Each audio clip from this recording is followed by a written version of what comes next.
औरों में तो दिखती हैं कमियां हजार उसको, मगर उसे खुद के वजूद में कमी नहीं दिखती।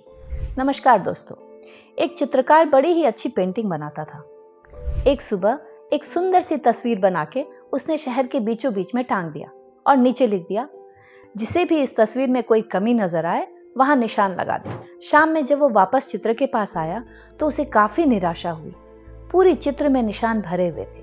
चित्रकार काफी दुखी मन से अपनी पेंटिंग लेकर लौट रहा था। उसी वक्त उसे रास्ते में एक मित्र मिला। उसने अपने फ्रेंड से दुखी होने का कारण पूछा तो चित्रकार ने पूरी बात बताई। सुनकर उसका दोस्त हंसने लगा।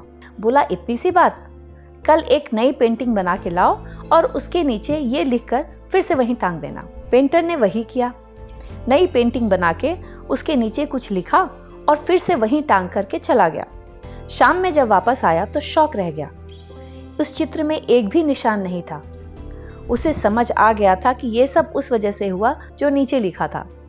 उसने इस बार नीचे लिखा था, जिसे भी इस तस्वीर में कोई कमी दिखे उसे सुधार कर जाए। दोस्तों, किसी के अंदर कमी ढूंढना सबसे आसान काम है। उसमें हमें बिल्कुल भी समय नहीं लगता। दुनिया में 99% लोग ऐसा ही करते हैं, क्योंकि इसमें कोई मेहनत नहीं लगती ना। लेकिन वही कमी अगर खुद के अंदर ढूंढना है तो बात काफी मुश्किल हो जाती है, क्योंकि अधिकांश लोग खुद को परफेक्ट समझ बैठते हैं।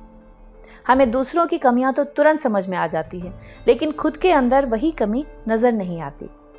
अगर आपको अपने अंदर की कमी नजर आ जाती है तो समझिए कि सुधार की ओर आपने फर्स्ट स्टेप ले ली है।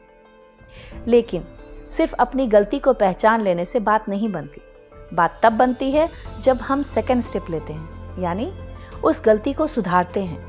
अब वो गलती सुधारनी कैसे है, तो इसका आंसर खुद आपके पास ही है। मन को शांत करके खुद सोचें कि आप उस कमी को कैसे खत्म कर सकते हैं। जवाब आपको अपने अंदर से ही मिलेगा, क्योंकि सुधार आपको ही करनी है। किसी और के सुझाव से अगर आपको बदलना होता तो बहुत पहले आप वो कमी दूर कर चुके होते। जब तक हम खुद को, अपने आप को बदलना नहीं चाहते, हमें कोई बदल नहीं सकता। ये बात पक्की है।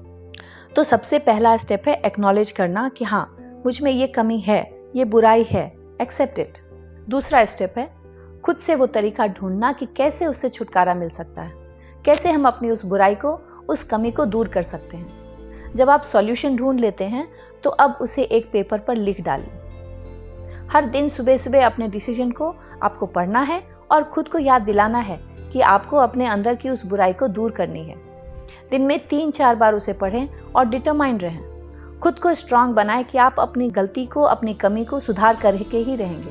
अब तीसरा स्टेप है एक नई अच्छी आदत को डेवलप करना। एक बुरी आदत के बदले में एक नई अच्छी आदत डेवलप। कुछ क्रिएटिव, कुछ पॉजिटिव हैबिट। जैसे मान लो आपको मोबाइल बहुत ज्यादा देखने की आदत है और आप उसे सुधारना चाहते हो, तो 1 घंटे मोबाइल देखने की बजाय एक नया कोर्स ज्वाइन कर लें, जिससे आप अपने अंदर एक नया स्किल डेवलप कर लेते हैं। ये बस एक एग्जाम्पल है। आप ऐसे हजारों क्रिएटिव काम कर सकते हैं जो कि लॉन्ग पेंडिंग पड़ा था और समय के अभाव के कारण आप नहीं कर पाए थे, वो अब आप कर सकते हैं। और हाँ, हर बार जब भी आप बुरी आदत के बदले अच्छी आदत को डेवलप करने की कोशिश कर रहे हो तो खुद को शाबाशी दीजिए। खुद को किसी ना किसी फॉर्म में रिवॉर्ड दीजिए। आप वो डिजर्व करते हैं, क्योंकि अब आप उन 99% लोगों में नहीं हैं, बल्कि अब आप उन 1% लोगों में हैं जो दूसरों की गलतियां नहीं निकालते हैं, बल्कि अपनी कमियों को दूर करने में विश्वास रखते हैं। तो लग जाओ आज से ही।